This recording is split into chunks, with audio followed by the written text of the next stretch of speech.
We're joined now live in Cairns by cyclone expert Jonathan Nott, Professor of Geomorphology and Natural Hazards at James Cook University. Thanks for joining us again. And you've been driving around looking at the damage. Is it more or less what you expected? In some places it is, Tony. In other places it's actually more than I expected. It's quite devastating, especially around the Cardwell and Port Hinchinbrook area. It almost looks like a tsunami has gone through there, and I've been in after a lot of tsunamis, so it reminds me very much of that. How lucky was North Queensland about where the cyclone landed? Because it does appear that there wasn't the vast amount of devastation that could have happened if it had hit a larger town or a city. We were extremely lucky that it's come through between the two major regional centres here, Cairns and Townsville.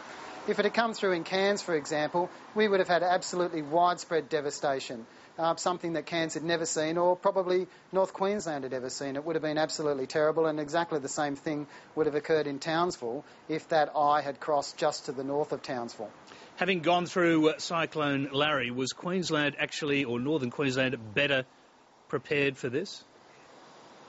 We were prepared in terms of the response to the emergency at the time, and right now when we're going in and trying to repair things like electricity and make sure that people are safe and sound. But mitigation strategies still haven't improved in all that time. We're still not thinking seriously enough about where people should live and how to keep them safe and how to keep them out of the road of danger. So this is really the big issue still. Briefly, what do you say should be done?